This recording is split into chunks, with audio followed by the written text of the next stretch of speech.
Bonjour, j'espère que vous allez bien. Alors ce matin, j'ai juste un petit message à partager avec toi rapidement, c'est sur la famille. Même quand tu auras beaucoup d'argent dans la vie, il y a une seule chose qu'il ne faut jamais oublier dans la vie, c'est la famille.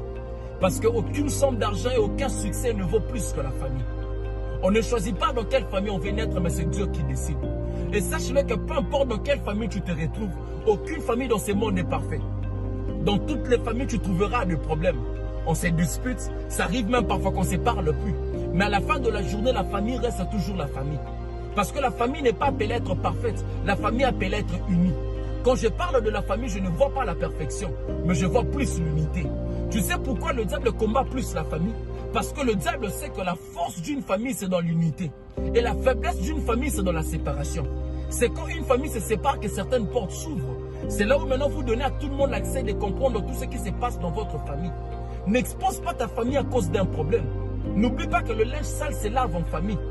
N'abandonne pas ta famille à cause d'un problème. S'il y a un problème, il y a une solution. Tout problème a une solution. Dans ton église, si tu n'es plus là, on va te remplacer.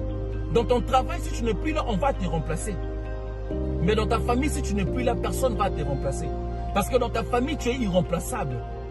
Quand tout brille dans ta vie, il y aura des gens tout autour de toi. Mais quand tout sera sombre dans ta vie, seule ta famille qui va t'accueillir. Parce que la famille, c'est là où l'amour ne finit jamais. J'aime cette phrase qui dit, la famille, c'est une table qui n'a pas de limite. La famille, c'est comme les branches d'un arbre. On grandit tous dans des différentes directions, différents caractères. On ne voit pas tous les choses de la même façon. Mais on a tous le même racine qui est le sang.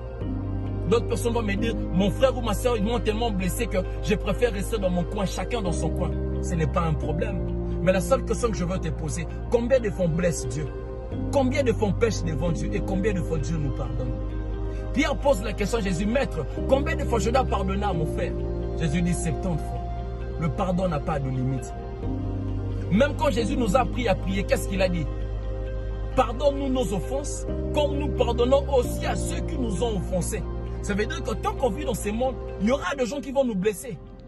Et cela ne viendra pas seulement d'un ami, ça peut venir aussi d'une famille. Mais on doit être toujours prêt à pardonner. Parce que la famille restera toujours la famille. Peu importe le problème, ne jamais abandonner sa famille. Parce que c'est le sang. Le sang ne devient jamais de l'eau. Que mon Dieu vous bénisse. C'est juste ça le petit message que j'allais partager avec toi. Merci beaucoup.